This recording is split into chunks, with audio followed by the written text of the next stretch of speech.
This week's meeting of the Standing Committee on Justice and Human Rights was a profound display of government inaction in action.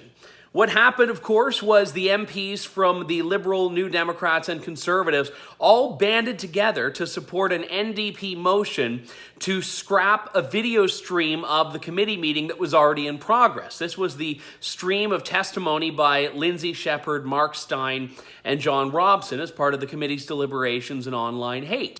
After information I was given directly by a senior and I will also say a reliable Conservative source, I can confirm now that the votes by Conservative members of Parliament on that committee in support of the NDP motion, the votes to scrap the video stream, were actually directed by the Leader's office, by the office of the Leader of the Opposition, Andrew Scheer.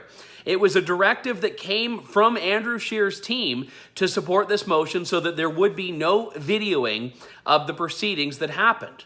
Now, I've reached out to Andrew Scheer's office for comment and have been given no response whatsoever. I've had a number of communications in the past with this office, all positive, but when I asked very pointedly what was the rationale for this decision, I've received no response whatsoever. Not a denial, not a confirmation, and certainly not an explanation.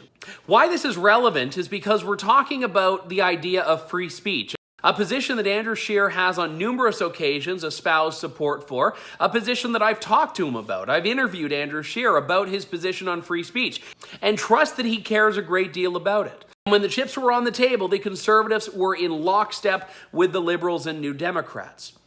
And when you look at the other vote that took place in the committee meeting, the vote on a Liberal motion from Liberal MP Randy Boissonnault to purge the official record of comments made last week by Michael Cooper, the Conservatives didn't stand up for their colleague. They abstained.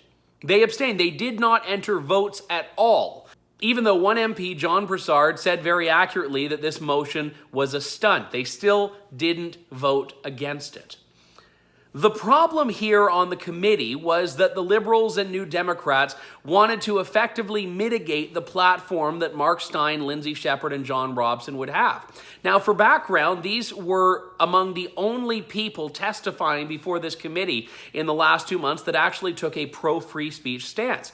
Their names were represented to the committee clerk by the Conservatives. The Conservatives were actually the responsible ones in getting these three invited. So obviously the Conservatives agreed they had something of value to say.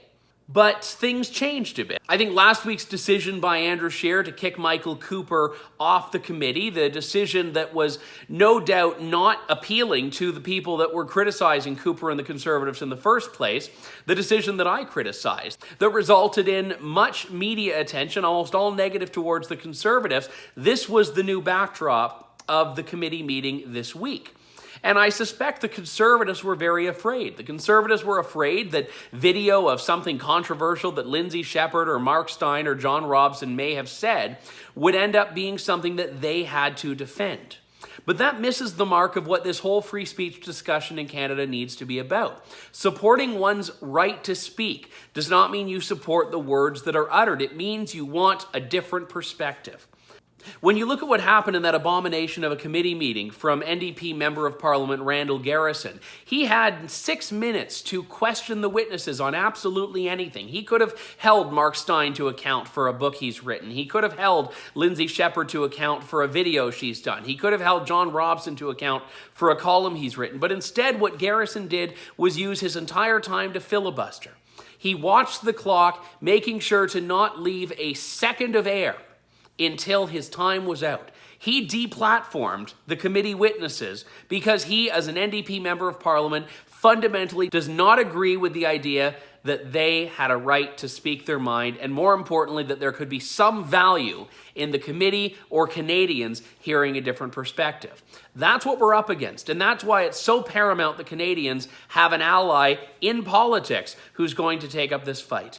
This is the reason True North is taking up the fight. Free speech is an important battle in Canada, not just free speech from government censorship, but free from the forces in culture that want speech to be unfree.